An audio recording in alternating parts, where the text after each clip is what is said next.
औज़ु बिल्लाहि मिनश्शैतानिर्रजीम बिस्मिल्लाहिर्रहमानिर्रहीम नहमदु व नस्सल्ली अला रसूलिहिल करीम अम्मा बाद औज़ु बिल्लाहि मिनश्शैतानिर्रजीम बिस्मिल्लाहिर्रहमानिर्रहीम। प्यारे बच्चों, आज मैं आपको साइंस की एनसीईआरटी बुक पढ़ाने जा रही हूँ। तो टॉपिक का नाम है थिंग्स अराउंड अस। जैसा कि हम जानते हैं, थिंग्स क्या होता है? चीजें जो हमारे इर्द गिर्द है। जी, there are number of different things around us. Let's make a list of these things. हमारे इर्द गिर्द बहुत सारी किस्म की डिफरेंट चीजें होती है। हम एक एक करके ये पढ़ेंगे कौन कौन सी चीजें होती है हमारे इर्द गिर्द। Trees, cows, horses, sparrow, crows, insects, people, chairs, table, rocks, stones, soil, water, air, mushrooms, eggs, cars, buses, clouds, plastic bottles, television are some of the things which we find around us. Which of these things are living? Which one are non-living? How do we separate them as living and non-living things? कहते हैं देखो हमारे इर्द गिर्द बहुत सारी किस्मों की चीज होते हैं ना। तो हमें इसमें डिफरेंशिएट करना है कि लिविंग कौन है और नॉन लिविंग कौन है। लिविंग क्या होता है? जो इंसान होता है। नहीं, लिविंग होता है जिसमें जान होती है। तो नॉन लिविंग होता है जिसमें जान नहीं होती है। Very good. Characteristics common to living things. कहते हैं हम देखेंगे कौन सी कैरेक्टरिस्टिक्स ऐसे है जो लिविंग थिंग्स में सेम होते हैं। ईटिंग एंड फीडिंग, जैसे न्यूट्रिशन आता है, लिविंग थिंग्स सिखाते हैं न्यूट्रिशन को, ईटिंग और फीडिंग की जरूरत होती है। All living things need food. Plants make their own food through the process of photosynthesis, but animals get it from plants or other animals. तो हम जो है इंसान ये प्लांट्स पे डिपेंड है और एनिमल्स पे डिपेंड है। तो जो एनिमल्स है तो वो खुद ही बनाते हैं अपना खाना, ठीक है, वो प्रिपेयर देयर ओन फूड। अब है respiration. Respiration is a process in which energy is released from food. The release energy is used for carrying out life process such as growth and movement. अब और एक चीज है respiration. Respiration क्या होता है? सांस लेना, सांस लेना। तो हम क्या करते हैं? जो हम रेस्पिरेशन करते हैं तो हम इससे क्या करते हैं? मूवमेंट्स। नो, इससे एनर्जी रिलीज होती है। हम खाना जो खाते हैं तो फिर हम दौड़ते हैं, इधर उधर घूमते हैं, वो हजम हो जाता है हमारा खाना।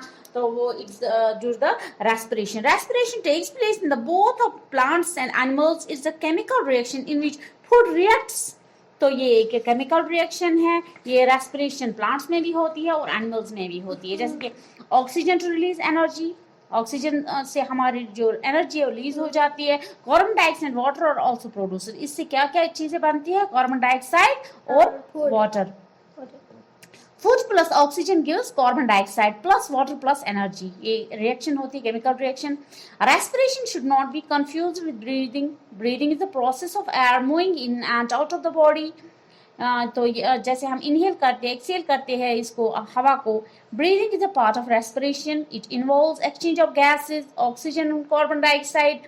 The process of breathing in humans is similar to that in animals like cows, buffaloes, dogs and cats. इनमें भी होती है respiration, but some animals have different mechanisms for the exchange of gases. मगर कुछ animals ऐसे होते हैं जिनमें दूसरे किस्म का मैकेनिज्म लगा के होता है। जैसे हमें फेफड़े लगे होते हैं, उनमें ऐसे दूसरे किस्म के ये औजार लगे होते हैं, वो दूसरे तरीके से एक्सचेंज करते हैं। For example, earthworms breathe through their skin and fishes have gills through which oxygen dissolved in water is taken in the plants. Exchange of gases takes place through pore stomata present in their leaves. क्योंकि ऐसे ये क्या कहते हैं, कहाँ से इनको निकलता है, कहाँ से ब्रीदिंग होती है अर्थवर्म्स की स्किन थ्रू, फिशेस को गिल्स थ्रू। हाँ, जैसे कि आप पढ़ रहे हो। ग्रोथ, अब हम देखेंगे ग्रोथ क्या होता है, बढ़ना। हाँ, all living things show growth. Growth is an increase in the size of the organism. क्या होती है growth? Increase in the size of the, इंसान का बढ़ना। We can understand this definition of growth by taking into account following examples. देखो हम ऐसे examples देंगे जैसे हमको पता चलेगा कि इनमें ग्रोथ है क्या है।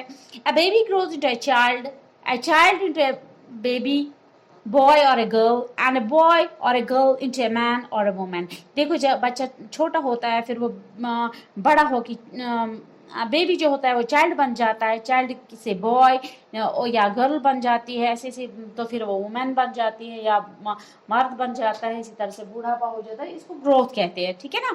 A seedling grows into tree, एक सीड जो है वो किसमें तब्दील हो जाता है, कन्वर्ट होता है, तो ये भी ग्रोथ है। A chicken grows into a cock or a hen. Can we reverse the process of growth from baby to an adult or of seedling into a tree? कहते हैं हम इसको रिवर्स कर सकते हैं इस प्रोसेस को। हाँ, growth in living things is irreversible, ये इरिवर्सिबल, ये रिवर्स नहीं होती है। जैसे कि बूढ़ा बच्चा नहीं बन सकता है, जैसे कि ट्री वो उसको सीडलिंग नहीं बन सकता है, ऐसे बोलते हैं ये इरिवर्सिबल, ये रिवर्स नहीं, ये परमानेंट होती है growth. It's internal as well as it takes place by the condition of new body material. New body materials बन जाते हैं, नए नए बड़े डेवलप हो जाते हैं अंदर से जो औजार होते हैं। Non living things generally do not grow, जो नॉन लिविंग थिंग्स होते हैं वो ग्रो नहीं होती है। If growth occurs it's due to accumulation of the material they are made of. कहते हैं जो ग्रोथ होती है, एक्यूमुलेशन होती है मटेरियल्स की, एक्यूमुलेट होता है मटेरियल दैट मेड ऑफ, जिससे ये बन जाते हैं, बड़ा हो जाता है। Is reversible and externally, external होती है। For example formation of crystals of ice, sugar and salt is simply the accumulation of the material they are made of. अच्छा, जो क्रिस्टल्स बनते हैं ये एक्यूमुलेशन ऑफ मटेरियल्स होती है, हाँ, जिससे ये बन जाता है। दूसरा और एक है एक्सक्रीशन। एक्सक्रीशन होता है तो बॉडी से बाहर निकलना कुछ चीजें। When food and oxygen are used in the body, जो फूड और ऑक्सीजन हमारी बॉडी के लिए जरूरत होता है, waste products are produced, waste products बनते हैं, these are poisonous and if they remain inside the body they can kill the organisms. To prevent this from happening, the body has a way of getting rid of this harmful waste. The process of getting rid of waste by the living organism is called excretion. ये जो गंदा material जो हमारी body में जो जमा हो जाता है, ये एक्सक्रीट हो जाता है, बाहर निकलता है थ्रू यूरिन, थ्रू स्वेट, तो ये बहुत मुज़िर असरात रखता है। अगर ये बॉडी के अंदर ही रहे तो इंसान की डेथ हो सकती है।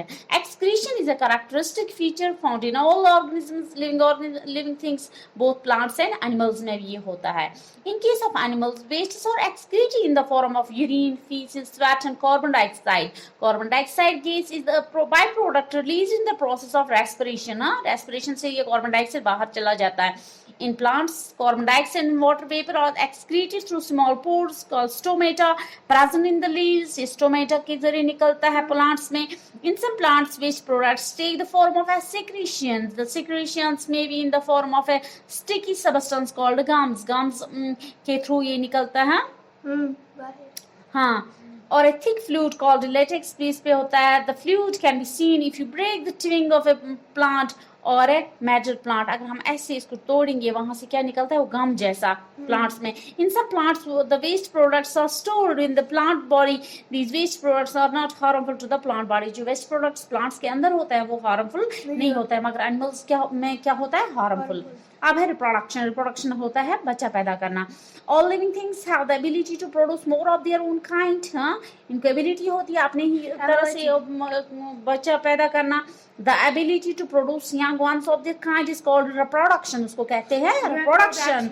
Reproduction is necessary for living or to survive generations after generation. हाँ, generations की दूसरी generation आती है, वो generation मर जाती है तो और एक generation पैदा हो जाती है ना, तो इसी तरह से कायनात चलती है।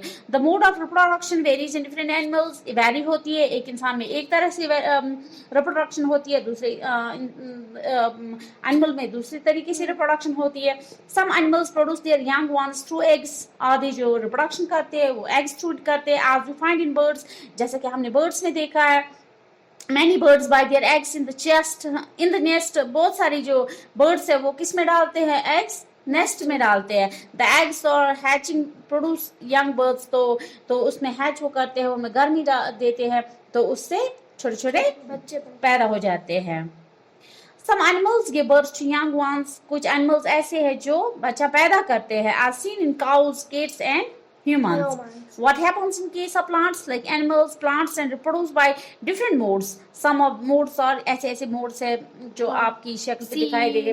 पहले seed होता है, plant, फिर छोटा plant, उसके बाद बहुत बड़ा plant बन जाता है. What happens in the case of plants? Like animals, plants are produced by different modes. Some of these modes are through seeds as a pea, gram, mango, through stump cutting and the henna, and rose through stump pieces containing a bud, as in potato. Potato में देखा होगा आपने. अब है movement. Living things show movement. Most animals move from one place to another. जो living things होते हैं ये मूव होते हैं एक जगह से दूसरी जगह. And also show other body movements. दूसरे बॉडी मूवमेंट्स भी ये दिखाते हैं. Most plants do not move. कुछ प्लांट्स मूव नहीं होते हैं. They are fixed to the soil. ये फिक्स होते हैं, एक जगह से दूसरी जगह नहीं घूमते हैं. But they show movements of certain parts. मतलब इनकी कुछ पार्ट्स है जो मूवमेंट्स दिखाते हैं, such leaves, stems, roots and flowers. In most plant the stem moves towards light as the root grows downwards in the soil.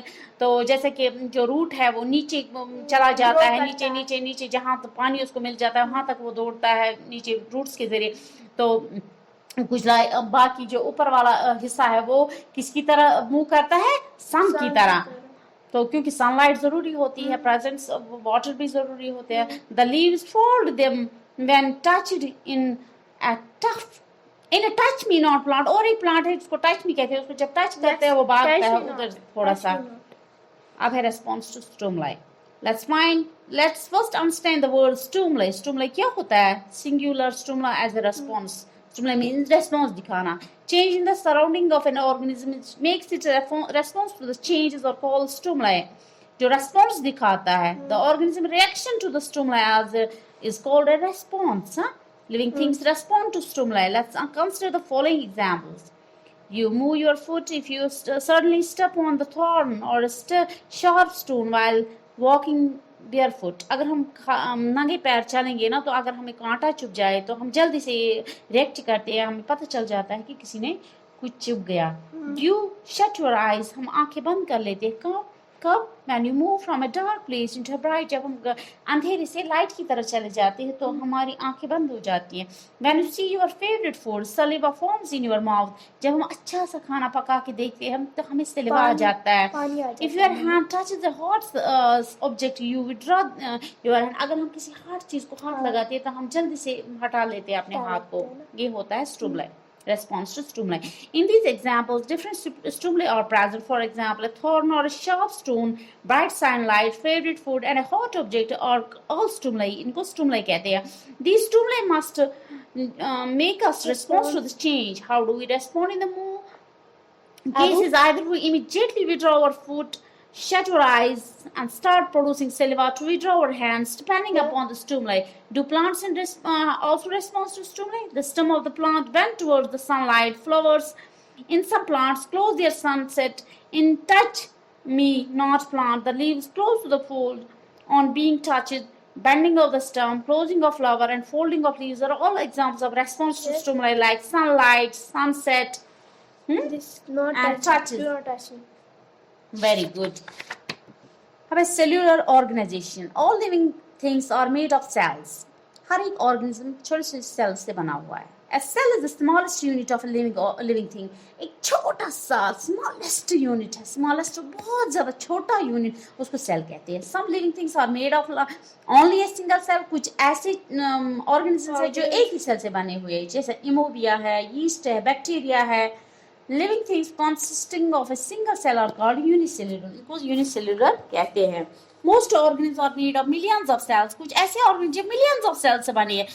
These are called multicellular organisms. For example, human beings, housefly, dogs, horse, rose, mango, pea plant, and multicellular organism. आपको समझ आ गया ये unit? Yes.